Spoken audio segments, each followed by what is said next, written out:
Hey everybody, how you doing? It's Gil, Hello, it's Julian and we're back. for another installment of Anti-Movie Movie Club. Sorry for the lateness. Had a family emergency. Some stuff happened. But on today's episode, we're talking Tales from the Hood classic. Hood banger. This was my first time watching it, by the way, and Shut up. I'm dead. I thought I told you that. No, you told. I think you said you watched it before. No, I think I really mixed it up with what Tales of the Crypt. Tales from the Crypt. I think that's what I mixed it up with because like there were a lot of black people in this movie, and Tales from the Crypt or from whatever that one is had zero in it. So I think I mixed those two up. If I did tell you, I apologize. I was capping. You know what? I've watched every single episode of Tales from the Crypt except for the last season because they were like in like Britain or something. I think like a British broadcasting thing bought them. But yeah, now that you mention it, I don't think there was any black people. There's no black people in that. Holy shit. If you think about it, if you want to go deeper, I'm pretty sure there's also no black people in Are You Afraid of the Dark? No, that's Cat. Was there? I've watched every single episode of that too. There was. Yeah, there was a black character in the first season, Kiki. What about Goosebumps? Yeah, same thing. They shared a lot of the same actors around that time. There wasn't a lot of kid actors. What do you mean? There's kids all over the place. And even then, it was shot in Macaulay Culkin. It was shot in Quebec. So, how many Canadian black people do you know? Drake. The Weeknd. Abel. That's also The Weeknd's first name. Yeah, 2 people. We named all the black Canadians. Nah, the hockey. Well, they kind of got some hockey players. You know what I'm saying? So yeah, I think it came out in like '94. I really did a bad time researching. I've had a lot going on. Mm-hmm. But I can't believe this is the first time you ever watched it. Yeah. What did you think? I actually liked it. I'm not gonna lie. It was good. Like a lot of black folk died in it. Okay, so I know us or not us. I know Get Out. Get Out is one of your favorite movies. That's my favorite movie, not one of them. Can you see the resemblance just a little bit? Just a little bit. It's trippy. You know what I'm saying? Get Out has those trippy elements. I mean, and, the music wise. Like, yeah, like it sets the mood. It definitely borrowed some of those music tones from Tales from the Hood, and I feel like Get Out and like Us are just bigger Tales from the Hood movies. I mean, like, if we're being real, that could have been like, well, because there's 2 Tales in the Hood. Have you seen the second one? No, there's actually 3. There's 3? Yeah. That's way too many. Second one's terrible. I bet. It's awful. I really tried. I mean, there was some things that could have been better, but I haven't watched the third one. But the second one was god awful. Well, did it also stick with like? Because there's 5 stories in this one. I think it did, but I wonder if the third one they didn't have the original Mr. Sims. Why not? Is he dead? No. He just didn't want to do this anymore? I don't know. I don't think he's dead, but I don't think they had him in. But they had the guy that does like the voice like Spawn. You know what I'm talking about? Michael J. White? No. In the cartoon series. That also wasn't Michael J. White? No, it was the guy that did Goliath's voice in Gargoyles. Yeah, I didn't get into voice actors for a while, bro. Well, I mean, you recognize the voice, so like if you weren't Phil Lamar? No.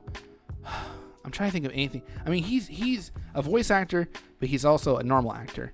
And I'm trying to think of other movies that he was in as a normal actor. I want to say Drumline, but I don't remember. Nick Cannon did not voice either one. No. Man, the band instructor. You don't remember Gargoyles. I remember the show, but you don't remember the guy's voice. No. Okay. Anyway, famous black voice actor. I can't remember. Phil Lamar. No. You know what? I'm just gonna put it in like this little area. But yeah, they had him in there, so it was just. It made sense that they tried to do that because he has a really deep voice. Like if you heard his voice, you'd be like, "Oh, it's that guy." I'm just trying to remember. Michael Clark Duncan. No. Maybe he was in Barbershop too. Barbershop? Yeah. Cedric the Entertainer? No, my God. I'm telling you, dude. He has like a very like. I don't know. Anyway, So yeah, we're taking the first one. It was a really good movie for its time. I dug it. And I think people got misled by the title because they thought it was supposed to be like really bad. Because hood movies back then was like really bad. Hood bangers. And they were all like made by like Jermaine Dupri. And Spike Lee. Yeah, and then Beanie Siegel was in on every single one of them for some reason. He had to make a living. All right. I swear, it's like Jermaine Dupri is like, let's make a movie. Like, call Beanie first. What are you talking about? He was the one that suggested the movie, and Jermaine was like, "You're right. You should make another one." You're just gonna rob somebody in the movie. That's it. That's all you're gonna do. I swear I can name 3 movies where Beanie Siegel robbed somebody. I can't name any. Paper Soldiers. I have it to my time. They used to play it on BET all the time. I can't remember the other one. Anyway, we're getting really off track with some Beanie Siegel. I doubt anyone even remembers who Beanie Siegel is. Famous rapper. Yeah, what's he famous? You know his name, right? I mean, does he know you? Master P's name, but do you think he's famous still? Yeah, he's famous. What are you talking about? Come on, dog. No limit. No, dog. No limit. He was only famous because of the Little Romeo show. Literally, he was like Billy Ray Cyrus living on the Hannah Montana. This man was an athlete, bro. You're not Fort Wayne Fury. Come on, he owned the team and he played. He was like Michael Jordan. And he was on the original Pistons too, Fort Wayne Pistons. Yeah, over there at Northside. Yeah. Okay. But you know who his name? You know his name, right? Yeah, I mean, like what has he done recently? Make ramen, hood ramen. That's fine. Anyway, everybody's got their niche. Don't matter. So basically, the movie follows 5 different stories. It's about these 3 guys. It's 3, right? I want to say there's like 4, to be honest. I want to say there's 3. Okay, there's like 3 or 4 guys. Cutting you off. Rusty Cundiff, the dude who directed this, also directed 25 episodes of The Chappelle Show. Okay. That's important. I didn't even know Joe Terry was in this. Nope. Exactly. Anyway, so it follows these. I want to say 3. I'm just gonna say 3. I think it's 3 because I can remember them like in my head right now. Because one of the guys was in the wood. Remember the wood? Oh yeah. But I think I'm thinking at the beginning the 3. I think I'm thinking about the 3. The 3 guys that go into the no, I'm talking about the original 3 that went to the house first. Yeah, that's what we're talking about. Yeah, but like in the second story, they're talking about the black fella who got accosted by the police as well. He doesn't count as a person, like, or is that? But he didn't walk into the. He didn't walk into the house, but yeah, and this is not technically a house. It's a mortuary. Mortuary, for real? Is that what it's called? Like where they keep dead bodies and stuff like that? Yeah, or like embalming. Yeah, mortuary. Yeah. Oh wait, no, it's more of like a. Where do you? It's not a mortuary. It's Find it. Yeah, where they put you in like Morts Mortuary in Bob's Burger. I want to say it's like, is it? Yeah. I could have sworn it starts with the R. Receptacle. Whatever. Anyway, so they follow they go into this mortuary because they're trying to avoid the cops. And they meet a character named Mr. Sims, who was probably the dopest actor ever, just because his voice was just so dope. He's in a bunch of other stuff, and I meant to look it up too because like he makes a lot of different cameos in a lot of different things. Yeah, no, he was. Now. But I think he really brought that movie together. I mean, he's like what's that? I know what you're gonna say. I can already see it in your linchpin? face. What? Linchpin? Is that what that is? I don't know what that means. It's like I feel like it's the point that holds things together. You know what I'm saying? I could be wrong. Carpenter friends. If I'm wrong, hit your boy up. Tell me what it's called. I meant more of just like, just like a crypt keeper type thing. You know? I wasn't gonna say that at all. Oh, I really thought you were gonna like point towards that. Absolutely not. Wasn't going there. But basically, they go in there, and this guy just starts telling them all these stories, and there's 5 stories. I don't think any of them actually really connect to the last one, right? I think the last one does connect all of them together in a way. But there's a lot of good actors in there, and a lot of names you probably don't know, and I think I know more just because I used to watch a lot of BET, so there was a lot of like actors back then that where they go on television. Huh? Black entertainment television. Yeah. No, I mean there used to be a lot of them that would just do like stand up and stuff. I mean like Homeboy from the Woods was in there, like I said. That's true. Yeah, he was acting at the time. I don't know any other movies besides The Woods. And Dope, he was in Dope. Was he? Yeah, he was a security guard. That wasn't even that big of a part. You saw him in the movie and were like, oh, that's Homeboy. Okay, blah blah blah. So The Wood in Dope, he's not that big of a part. He was just a guard, bro. So Dope, he's continuing his character from The Woods.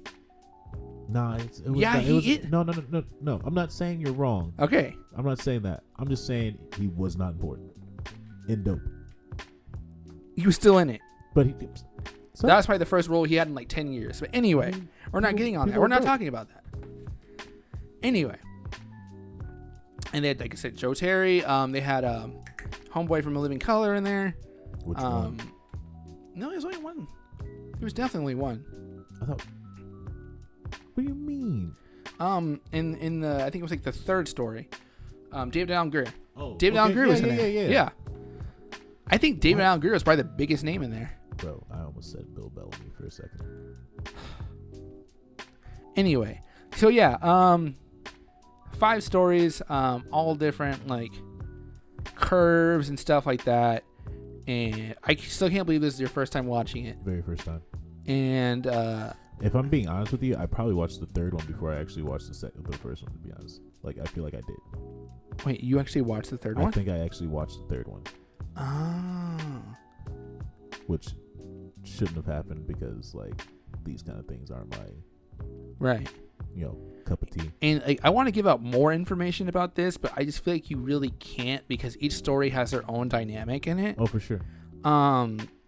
But it's still a good watch, especially if it's something you've never seen. And I think it still holds up to this day. I feel like there's some little tropes that were a little too, like... I feel like that were standard around that time. 2 white cops pull over a black guy. Yeah. And I'm not saying... He was like a college professor, and they thought he was, like, on drugs. Yeah. And I feel like... today stuff. Yeah. And that's what I'm saying. It still holds up today. And that was a really good story. That, and it's crazy because like what you gotta think about, it's like almost 30 years later and it's still the same thing. They were really talking about stuff that actually mattered in that movie. Yeah, like the movie actually like goes across like with like those kind of platforms and stuff too, which is pretty insane if you think about it. And I think that's why it reminded me, like when I first watched Get Out, I was like, this reminds me of a Tales from the Hood story. I get like if after seeing the first one, like, and like actually watching it, and it's for sure a story. You know what I'm saying? Like it could have been a modern day one. You know? Like, what if that's what Homeboy's actually doing? It's just giving us Tales from the Hood stories in each one of his movies. And I think so, because like I said, I feel like Get Out was definitely a love letter to that movie. Because you can hear it, you know? Yeah. Like, I guarantee you could, like, listen to that soundtrack, just the soundtrack, and you'll be like, okay, that's it. And, you know, I guarantee, because Get Out had, like, what, a $6 million budget? I'm not even sure. So, I almost feel like, I don't know for sure, so don't quote me on this. If Get Out had a $6 million budget, and then they did that in the theaters, and plus people, bro, come on. So, I'm wondering if Tales from the Hood actually had a bigger budget. I don't know. There's too many black people in it to have that kind of budget, especially back then. Think about it. Yeah. I don't know. Here's the thing. Like what you said, it's like came out in 94. I want to say 94. I could be wrong. It could be like 90. It could be like 89. There's not a single Wayans brother in there. Think about that. Think about like what you said. David Allen Greer's in there. Yeah. Yeah. If that's your like. Okay, Mr. Sims' character, yeah, he's cool. You know what I'm saying? But like, he's not like, I guess at the time, David Allen Greer or like a Wayans brother or something like that. You know what I'm saying? Like at that point, like they're not really cutting into any budget like that. Right. And yeah, I mean, I guess since we're really bad and we didn't look at the date, we don't really know where David Allen Greer's like career was at the time. But I want to say it's still around that time. He was a household name. Well, yeah, like. Because Blank Man came out like around that time too. And, like, yeah, and I mean, in Living Color, And I mean, he was in a lot of stuff, right? I mean, he was in a lot of stuff, at least with the Wayans brothers, for sure. Oh, that's what I'm saying. Like, I want to say he was in I'm Gonna Get You, Sucker. Have you ever seen that movie? I think he was in that too. Yeah. But so, I mean, even then, there was a lot of people in that movie. But there's no, like, look, let's be real. Nobody was going to see Tales from the Hood in theaters except for black people. Yeah. And there was probably more black people in, like, more, I don't want to say that, more, like, bigger cities. Like, that I'm sure sold out in New York and places like that, you know what I'm saying? Yeah, or like down south or something like that. You know what? I guarantee it was one of those movies that played in, you know how they had the smaller theaters that, you know, would just play movies over and over and over again. I guarantee it killed in that, you know, in those type of like theaters. You know where it didn't play probably? I don't know, like Scottsdale? South Dakota.